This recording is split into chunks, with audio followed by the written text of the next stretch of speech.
Добар ден, почитувани гледачи. Точно на време, недела попладне, 17:35 и ние на своето место. 8 или 9 пат како се развива нашата соработка со Аџи Баден Цитина, клиниката, од која што професори, врвни лекари, доктори, луѓе од медицината ги поставуваат темите, ние поставуваме прашања, вие се јавувате.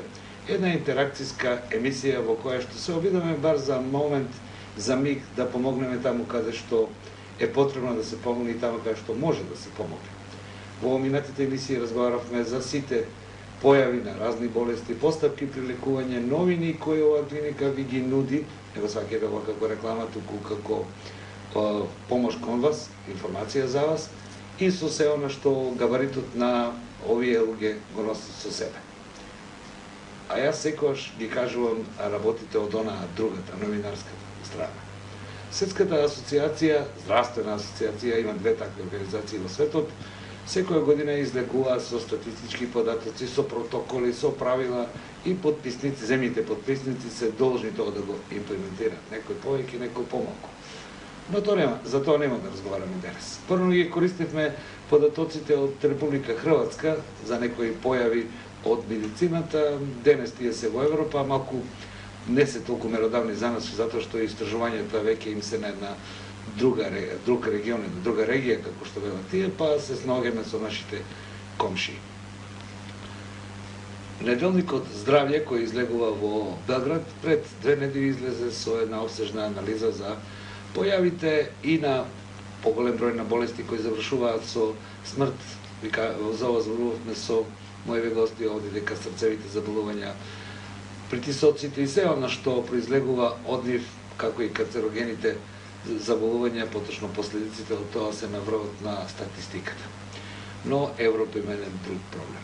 Европа старее. Европа е се помалку плодна. Статистиката вели дека зголемувањето на бројот на брачните парови кои не можат да имаат деца се зголемува. Овде има психолошки, социолошки упатства, размислувања, теории и се разбира медицински. Но каде тие се раздвојуваат, каде е медицината, каде е социологијата, тоа сами ќе се донесете одлука или научниците нека го кажат. Мојот и ваш гостин денес, доктор Митко Ивановски, има една друга специализација, а тоа е помош таму каде што проблемот настанува и каде што треба да се помогне, а тоа е брачните парови кои имаат проблем со потомство. Добро дојдете во емисија, доктор. Добро време. Јас намерно го кажав ова дека не е поделена таа граница помеѓу социологијата и медицината, барем во вашиот случај, бидејќи во хирургијата е потребно знаење, вештина, наука и тоа е поврзано со организмот како модерно речено како хардвер. И импутите модерно речено со од еден друг карактер. Резултатот е тоа дека во она што се мери последните 7-8 години, 25% од брачните парови веќе бараат ваша интервенција. Вашето искуство. За жал така е. Инфертилитетот станува светски проблем и светски проблем во пораст. Тоа е една демографска тенденција пред се во Европа, потоа можеме неколку зборови подетално околу тоа како се сите тие текови. Најголем проблем е на екс-советските републики, од нашиве соседи Бугарија, Србија е најзагрозени, конкретно Македонија, и тоа се нации кои полека стареат. Се намалува наталитетот, се зголемува морталитетот, и тоа е една загрижувачка демографска тенденција на старење на популацијата. Социолошки е тенденцијата, нали, општо прифатена, бидејќи овие народи што вие ги наброивте, влегували се на турбуленција од 20 на години, ние идиотски ја нарекуваме транзиција, не знам како се вика кај нив, но последици се такви што се менува и вкупната вертикала на морално однесување, на начинот на организација на живот, светоназорот кон секојдневието. Многу мотиви и причини може да се најдат тука. Стилот на живот, модерните тенденции. Младите се покасно стапуваат во брак, покасно се одлучуваат од како ќе стапат во брак да имаат пород деца. бидејќи немате решено стамбено, немате решено екзистенцијални прашања. Тој е главниот проблем на овие, би рекол, земји во развој и во една ужасна транзиција долги години наназад. Наместо ужасен крај, еден ужас без крај кој што се провлекува цело време. Желбата да се види светот се отвори, се глобализираше, сака да прошетат, да видат жените кои што претходно прво раѓале, а потоа се реализирале, сега се социализирани, докажани, афирмирани, многу од нив со добри работни места, подобри од мажите, сакат прво да ја задоволат кариерата, да се реализираат на работно место, па многу покасно се одлучуваат да формираат семејство или да не формираат семејство, а да раѓаат дете. Тоа се едни модерни светски тенденции. Општата популација се зголемуваат и општите болести во посиромашните земји, кои што за жал и ние спаѓаме земјите во развој. Тука е бројот на сексуално преносливите болести како најчеста причина. Повеќе од овие развиените земји со поразвиени здравствени системи и регулирање на здравието со редовни контроли на пациентите. Тука е и една голема непознаница, по сите конгреси веќе го разгледуваме како феномен во пораз, наглиот наплив или зголемување на машкиот инфертилитет или стерилитет, влошување на наводот на спермата. Се влошува наводот и се зголемува причината за неплодност од страна на мажот. Веројатно е од глобалните тенденции, од начинот на живење, променетите навики во однос на минатото. Еден глобален феномен кој што го разгледуваме и истражуваме во последниве конгреси и студии. Ова е интересна теза, јас барем досега не сум ја сретнал, ниту како статистички податок, но многу интересно дека мажите, да не кажам виновници, туку мажите се тие породи кои што се нема деца, големиот број на мажи. И во нашиот македонски јазик имаме една изрека дека нема лоши жени, има само килави мажи. Не стаса ли тоа како појава? Жената никош не може да биде кривен, ако збораме традиционално. Се шегувам, значи од прилика статистички се зборувам, вие изврливте нов модерен податок, од прилика за македонските услови, ние имаме процентуално висок степен на инфертилитет или на стерилитет, тоа е 16 до 20%, 25% е висока, веќе исклучително висока стапка, ова е некоја пореална за нашите овие локални услови. Ако зборуваме процентуално како е невината, него проблемот каде е лоциран, дали кај мажот, дали кај жената, тогаш реално според проблемите 40% отпаѓа проблеми од страна на жената, дали е тоа тубарен фактор, запушени јајце води најчесто ради инфекции и така натаму, или проблеми со овулацијата ради хормонски и други причини. Тие се двата најчести, има низ за други за кои што можеме цела емисија да зборуваме. Тоа се 40%, 40% се од страна на мажот причините, а 20% е микс фактор. И двајцата имат ситни проблеми кои заедно склопуваат мозаик на инфертилитет или стерилитет, значи не може да се стигне до оплодување, до бременост. Значи поделена е одговорноста или процентуално 40-40-20. Тоа е некоја реална бројка во поглед на болестите и состојбите кои што може да предизвикаат до стерилитет. Една од модерните дефиниции на бракот веќе одамна не е она што сме ние навикнале, нели, живот на две единки од спротивен пол до крајот на живот и така натаму. Заедница како основна клетка и тие дефиниции веќе не важат. Но и ден денес основата на еден брак, како и го ставиме емоциите, е доверието. Колку си има доверба, толку он е потврст. И овде на испитување довербата, јас ќе поставам едно прашање кое вака изгледа како можност за недоверие меѓу партнерите. Како може еден партнер да примети дека не само што констатираме дека нема деца, туку дека проблем имат мојот партнер или партнерка се?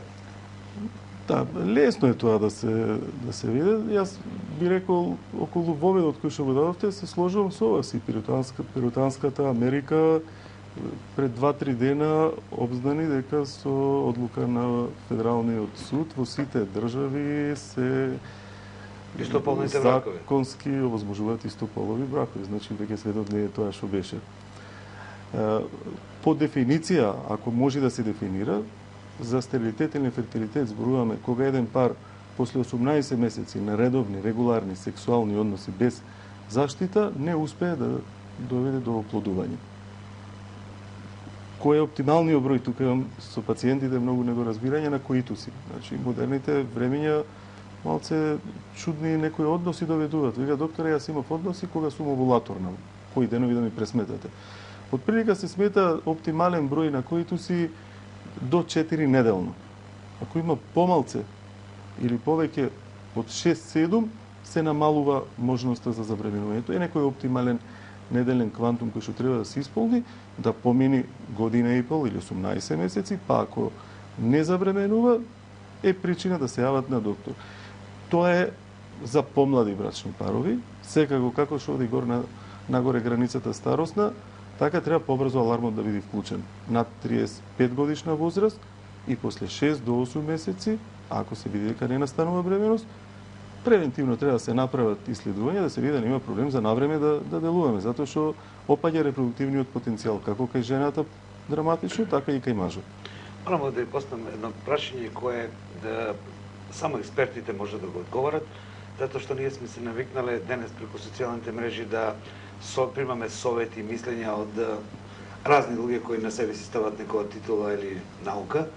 Преобладало мислење во младата генерација дека годините се подигнати, дека не е никаков проблем веќе жените да бидат успешни родилки по 35-та година, дека мажите тоа уште многу повеќе е подигнато поради природата на организмот и дека нема потреба да се влегува во брак со 25-26, дека тоа може и со 36-37 и дека не се големи опасностите. Па дури се препорачуваат разни трепки, не знам, медитации и останати препораки. Што вели науката? Јас ако може мал вовет во смисол на вашиот вовет, па потоа за таа голема заблуда ви кажал 2-3 збора и мислам дека многу умно прашање поставивте, суштинско би рекол, за денешните модерни трендови, живења, сваќање и така натаму.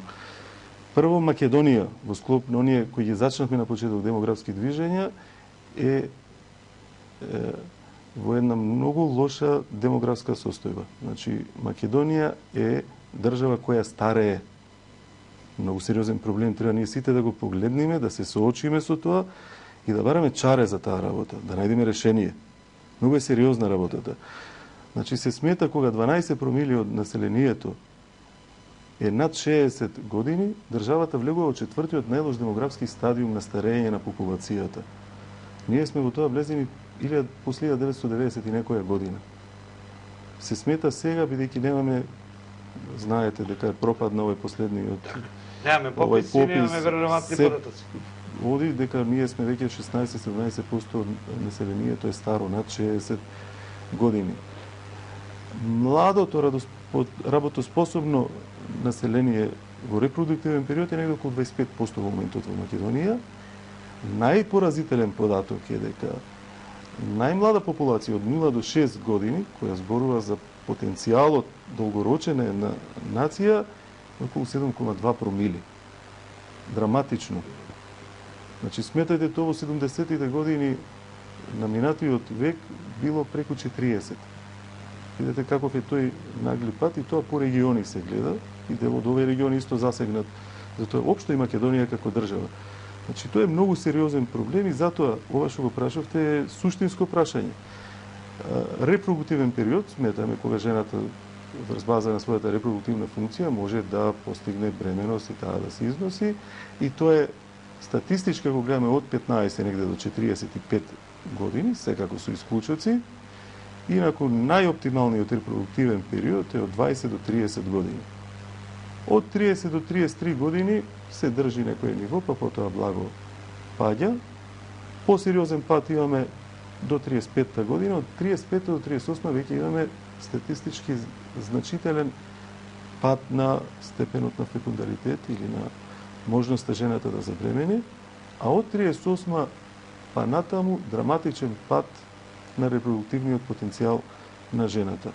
Мажите малце подобро се држиме, ние до кај 50 години имаме пристоен потенцијал, но со овие поразителни бројки кои претходно ви кажав, кои што се глобални и во Македонија, се соочуваме секој ден зборува дека ако зборуваме домакински и тоа како треба да оди, но реков тука се и социјални проблеми поврзани па модерните начини на живење и така натаму, оптимално би било да се постигне бременост, жената да забремени до 30-та година од животот. кој е вака медицински, ако зборуваме за проблемот? Докторе, кога се појави еден ваков проблем, вие убаво го анализирате, има обшествена, има социолошка, има економска и секаква друга проблематика и можност за решавање, но ние сме овде во оваа емисија за овој сегментот на здравствениот. Имаме еден повеќе брачни парови, со кои се обраќаат кај вас, имаат проблеми со потомството. Што може да им помогнете? Вака најшироко кажано. Одма ќе кажам, најширокиот поим употребуван, тоа е со помош на асистираните репродуктивни техники или технологии. Тоа е сите возможни методи на лекување, кои што можеме да ги примениме кај парот, со цел да се постигне бременост и за живот способно дете. Значи, тука не е како што се мисли кај народот под асистирани репродуктивни техники или технологии, само IVF, инвитро фертилизација. Тука се начините на решавање на овулаторни проблеми, оперативно решавање на проблемот кај жената или кај мажот, давање на медикаменти, инсеминација кога за тоа има индикација. И кога пирамидата ќе искористиме од базичните исследувања, применети начини на лекување, тогаш доаѓаме до најсофистицираниот IVF. Значи, сите возможни методи спаѓаат во тие, ќе кажеме ние дека доаѓа за АРТ, асистирани репродуктивни примена на технологии, за да помогнеме на парот да постигне бременост. Докторе, употребата на термините од информатичката технологија са нужност или секојдневие, но ова прашање го поставам на секој од вашите колеги кои доаѓаат од Аџи Бадем Систина. На моменти мислам дека ќе мора да бидете и физичари, и IT технолози, колку веќе медицината постанува струка. Не од оној аспект на медицина, туку од оној техничкиот аспект. Треба да знаете и состојба на помагала, физика... Не може да се живее, сега знаете. Ако не го знаете телефонов, не можете да функционирате. Порано беше жичен телефон, сега имаме со 300 перипетии. Имаме со телевизија, со камера, со слики, со секакви можности, без технолошки методи, усовршување и примена нивна во секојдневната пракса, веќе сме навлечени, а тоа и ние сме символично кажано немокни. Така да мора познавање, макар што една опасна тенденција, сега се вратив пред 2 недели од последниот конгрес на ЕШРЕ, тоа е Европската асоциација на хумана репродукција, имаше една интересна тема која големо внимание даде, влијанието на интернет во однос на пациентите, дали повеќе помага или одмогнува. И врз база на сериозни испитувања, исследувања, чет бај чет, жените се многу по форуми, па пренесуваат знаења, па сами стануваат доктори, па читаат од сомнително. За жал, не е орудие кое може и погрешно да биде употребено, отколку финален ќар во поглед на решавање на репродуктивните проблеми.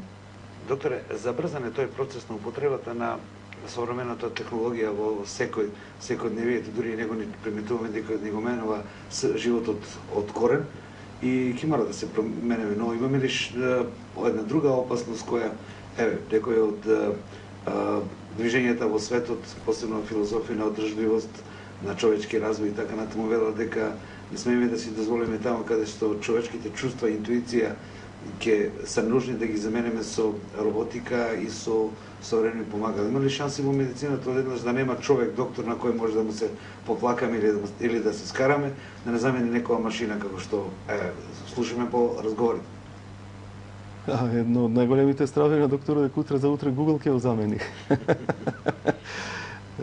Многу е развиена роботика во медицина, или биотехнологија во медицината и една од сериозните универзитетски подгрупи на медицината во сериозни држави, Британија, англосаксонските, Америка, создавање на вештачки органи, ткива, киборзи и така натаму, во чудни некои насоки се движи. И ние и сами си поставаме, колеги, како ќе застанеме, до која ќе издржиме, дали ќе не замени некој машинче, некој джек робот или ќе си ја тераме работата како што си ја тераме. Иначе да, чувствата се примарни, без тоа нема обстанок на. Така велат оние кои се против на се ова, некој ќе треба да домне во колцето. Си еден пријател во Австралија вели, кога зборуваме дека компјутерите ќе ни го заменат светот, вели секогаш има еден утикач кој може да го исклучи. Но не знам дали баш така. Јас би ве замолил сега кога ќе зборуваме за вашата специјалност, а тоа е фазите при постапката. За инвитро, веројатно, за како најсофистицирано. Да, најсофистицирано, да. Добро, ја базично отприлика ќе кажам за што става. Прво има базични исследувања кои секој пар мора да ги направи, претходно да имаме ние применето лекување, да видиме дека со поедноставни методи ние навистина не можеме да пристигнеме вредност. Ние тоа сега паро доаѓа со стерилитет и ние одма викаме дека треба да оди на инвитро фертилизација. Значи треба да има некои апсолутни релативни индикации или некои применети начини на поедноставно лекување, па да дојме до овие скапи се уште методи треба домакински да се постапува и занатски, медицински.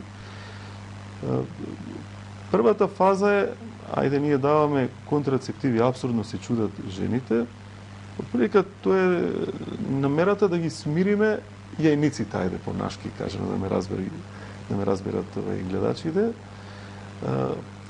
Потоа имаме неколку типови на стимулациони протоколи. Или после еден циклус, откако жената ќе испие контрацептиви, макар што тоа не е облигаторно, можеме и директно да одиме на циклус,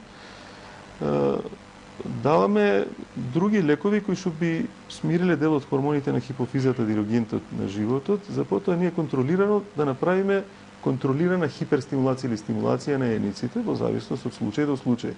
Значи негде одбираме природен IVF циклус, кога самата создава јајна клетка, некогаш модифициран, кога со мала терапија одиме, а кај повеќето даваме терапија, гонадотропини во поголеми дози, кои ни матурират, ни созреваат, тоест растат поголем број на јајни клетки. Откако тие јајни клетки ќе пораснат под мониторинг на ултразвук и на хормони преку крвта, па ќе ни се склопат вредностите кои што се адекватни за зборува дека имаме адекватни јајни клетки во фоликулите кои ги гледаме, тоаш даваме така наречена стоп инекција, која треба тие матурациони процеси да ги развие, да изматурираат клетките внатре и пред да настани технички овулација, ние правиме пункција. Ако се повеќе во анестезија, жената е легната и по вагинален пат со сонда, со игла, влегуваме во фоликулите и аспирираме течности, фактички јајните клетки кои се содржани внатре. Тие јајни клетки веднаш одат во IVF лабораторија. Паралелно со тоа, сопругот остава семен материјал сперма и со таа сперма во зависност од квалитетот се оди на класично инвитро фертилизација, кој е добар спермограмот, се оставаат сами да се оплодат, или пософистицирани икси, интрацитоплазматска спермална инклузија. Значи се оголува јајната клетка од тие додатни кумулусни, гранулозни и така натаму клетки и така оголена се фиксира и потоа под специјални микроскопи се гледат морфолошките и функционалните карактеристики и се одбира добар сперматозоид, кој со микроигла директно се внесува во јајната клетка, тоа што кога е мал бројот не можат самите да го постигнат. Икси метода. Имаме други софистицирани. Те се, ако нема сперма, ако се запушени каналите, па мора ткиво биоптично да се земи од тестиси, па да се замрзни, па од тоа да се настане оплодувањето. По тој процес кој што го спроведуваат ембриолозите, се чека наредниот ден да видиме резултат. Да речеме сме добиле 10 јајце клетки, кои што биле 5 ставени на инвитро фертилизација, 5 на икси метода, како е микс фактор, и од нив се оплодиле 8, сме добили 8 ембриони.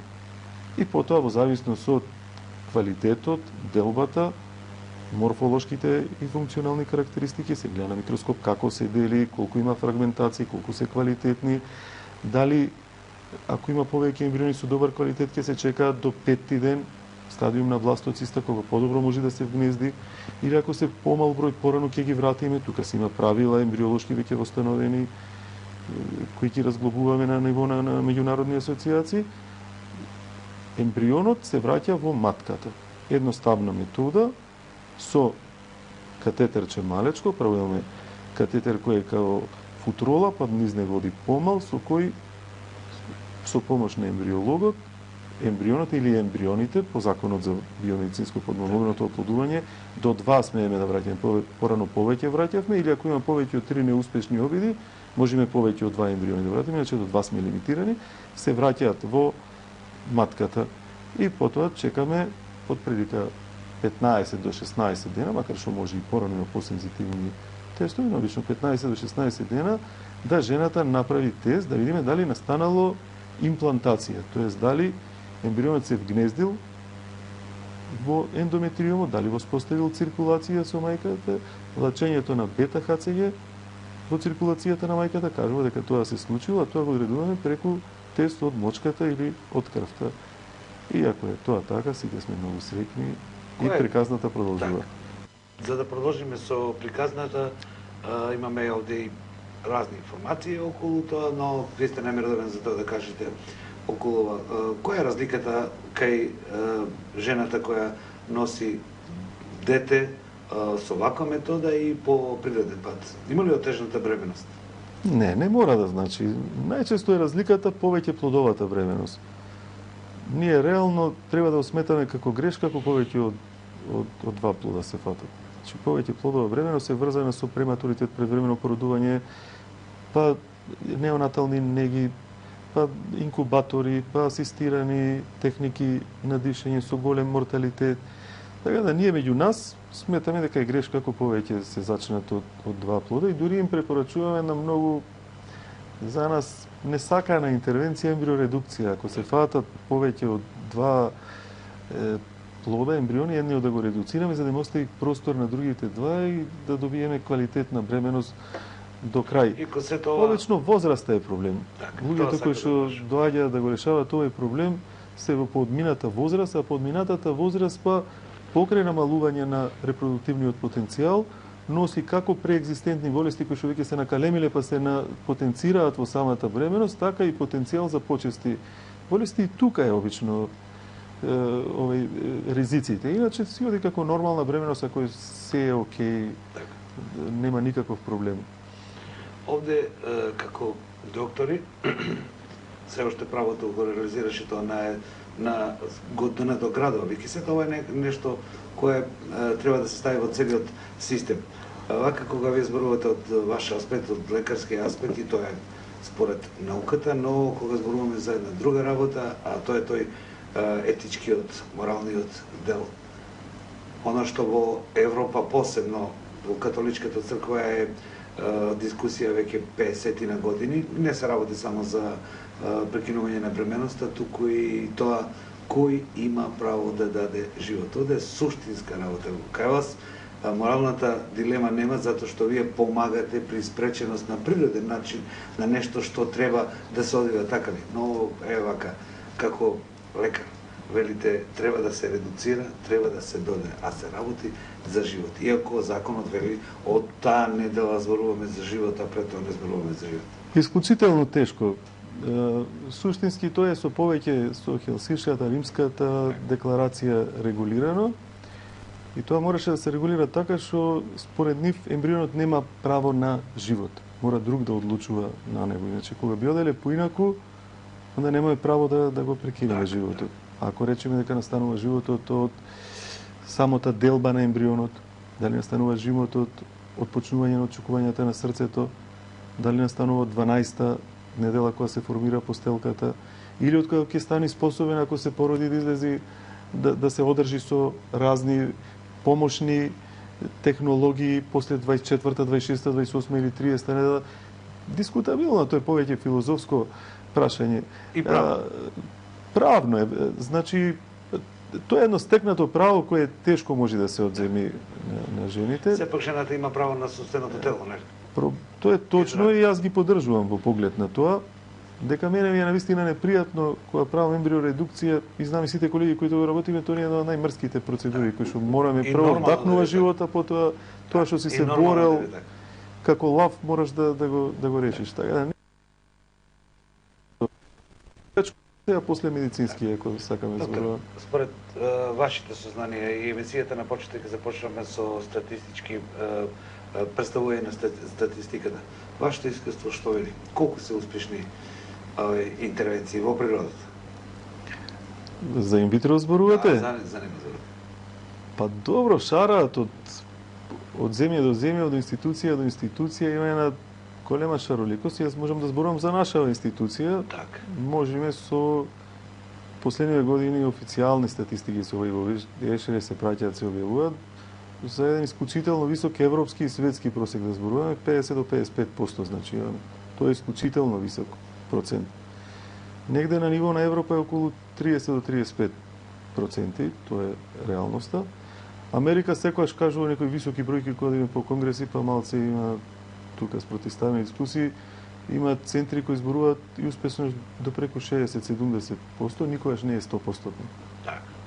Ние се бориме, помагаме, правиме 2, 3, 4, 5, некојаш и повеќе кога се жени тупори, некојаш успеваме, некојаш за жал не можеме да го решиме проблем. Има некои работи кои што уште ни се непознаница за жал. Значи не е магично стапче цела ова постапка процедура или нашата желба да помогнеме на жените. Докторе, медицината, современата медицина е скапа работа. Во неја треба да се вложува во знаење кај докторите со целата екипа, но и технолошки. И како што го почнавме разговорот, така ќе продолжиме со истава дилема. Народите кои имаат можност да си приуштат скапа медицина, на повисок стадиум, поради високиот стандард, стареат. Народите кои не им е достапна толку високата медицина, имаат висок наталитет. Се работи за психологија, светоназор или за... Ми паѓа на памет, овде мора да ве прашам за една работа. Веројатно се сеќавате кога во шегите за малото момче, кога го прашуваат малото дете од што изумреле старите грци, рекол од старост. Како Марфиев закон на денешнината, богатите народи убираат од старост. Да, има таква тенденција, ама почнуваат да се регрутираат сите сили, кампањи, самосвеста и почнуваат да се оправаат. Зголемен е наталитетот во Франција, во Велика Британија, во Италија. Германија е малце посериозно, имат проблем со работоспособно население, затоа толку увезуваат работна сила. Иначе, според прогресивните статистики, како најстара нација, што оди во прилог на тезата која поставивте, е Јапонија во моментов. Со 46 години од прилика средната е. После доаѓат негде Германија и Италија во моментот, колку што ми е мене познато, ама се оправаат. Значи, најсериозен е проблемот, ако гледаме во моментов, тоа е во Украина, па уште им требаше и војната сега. Русија има демографски пат и ќе има сериозен пат до 2050 година. Од локалните земји, Бугарија, Србија, како ради оние претходни причини, социјални, социолошки, економски, да не зборуваме за модерново сега што се случува актуелно миграционо цунами, кое уште никој не знае во што ќе се изроди, а е многу сериозна работа. Никој ама не го предвиде тоа пред 30 години. Никој го нема предвидено. Глобалното село ќе доведе до концентрација на... До ова ниво дека ќе види, овие се проценки пред ова да се случува, значи. Да речеме Бугарија и Србија кои имат преку 7 милиони, се очекува околу 5, нешто милиони да имат 2050 година. Македонија е исклучително сериозна и мене многу ме остасува од занатски, од медицински аспект еден населен попис, да видиме на што сме и како сме. И треба меродавните тие што се задолжени, што ги плаќаме за тоа да седнат, да се соочат проблемот и да се најдат адекватни стимулативни мерки за решавање на овој проблем. Значи има сега излеза малце од медицината, има произведствено сметководствени методи, пресметки. Котликов тука има Старок, има сериозни анализи во кои зборуваат на долгорочниот есап на една нација од инвитро, колку е добро државата да вложи во инвитро. Нашата држава имаше кампања за тоа, не, тоа е окей кампањата. Сакам да кажам, ако веќе зборувате сабџиски и делат пари, долгорочниот бенефит од детето кое ќе се роди, па потоа ќе учи, се е тоа пресметано тука, па со можност да заврши средно, па се што е окружено околу инвестицијата на родителите во поглед на тоа, па чека за работа, не чека. И потоа даночните приходи што ќе ги дава на државата како повратно во смисол на даночен обврзник, многу го надминуваат овој примарниот импут што го дава државата, ако гледаме економски, бидејќи се сведе некако во светот на пари. Ама кај нас е малце посериозно, ние сме мали, кај нас и на обстанокот се сведува, значи на обстанок како нација, така да е малце посериозна работата и јас мислам дека треба да се обрани така едно внимание, адекватно. Една таа кампања беше прекрасна, ја поддржувам. Поддржувам овие 3 инвитра на терет на фондот да можат и дури би апелирал, би ги замолил надлежните, не 3, него и 5 ако треба да се овозможат. Можно ли и 5 докторе? Зошто да не? Зошто Има е? држави кои што даваат и 5. Јас Зошто слушам да не? дека некои од брачните парови кои имаат проблеми се разочаруваат, тоа е веројатно. Има и такви. Нормална работа. Вели 3 пати веќе не одам. Што вели струката? Има Може и ли такви. 5 пати? Може како не може.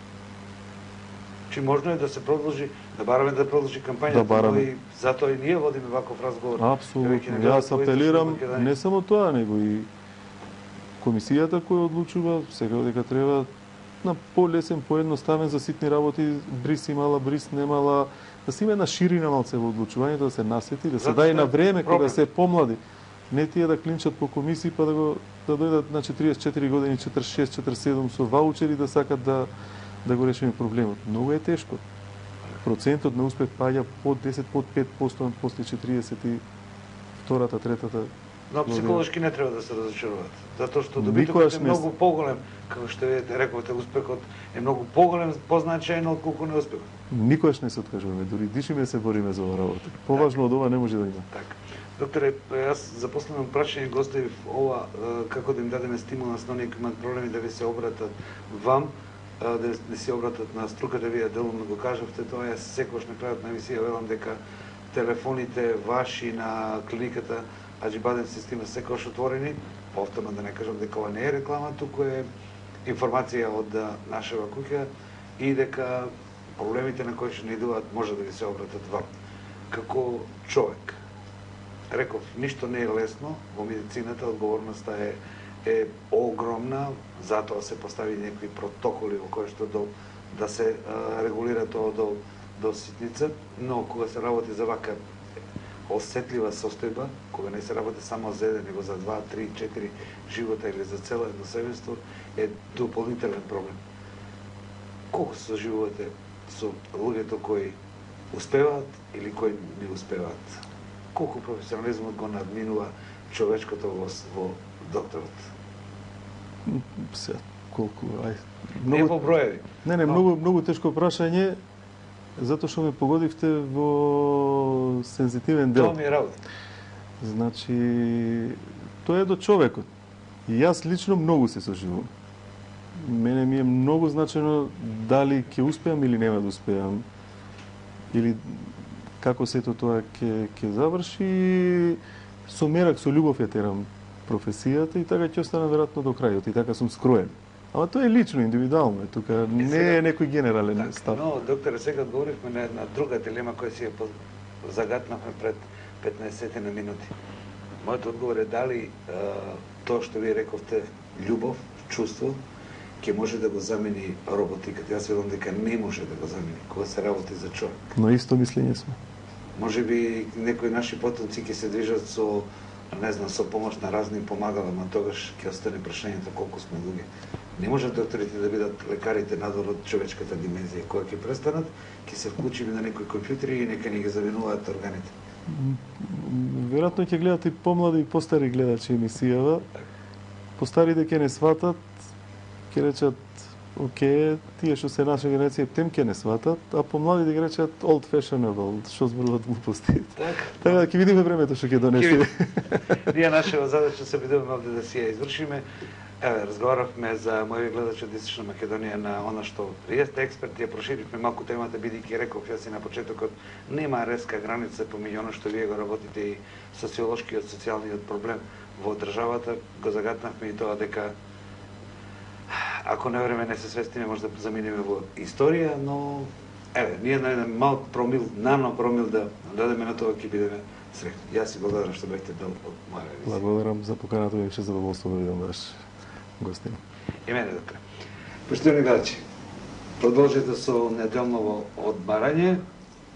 Можете да го погледнете во 2 репризи ова мој интервју со докторот, на моје исклучително задоволство, а заклучоците стануваат секогаш лични. Среќата е лична работа на лична категорија. Она што за некој е среќа, за другите малку помалку, но тоа не е мерливо. Најголемата среќа е човештвото и човечноста. Замислете светот како би бил ако некој од нас не бил овде, а можело да се помогне. Некој од нас не е овде, а можело да се помогне да биде овде. Тавтолошки реков, не е од нас, зборувам за околината на секој од вас. Затоа медицината треба да се почитува и да не поминува во роботика. Незината суштинска природа е хуманоста. Дридната абецеда или како сакате на кирилица, ако не е абецеда на кирилица азбука, но тоа се ние овде може да ги направиме само почетните букви. Затоа ги повикуваме луѓето кои тоа знаат да го направат, да ви кажат како и што треба да се направи. Довидување до новата здравствена абецеда.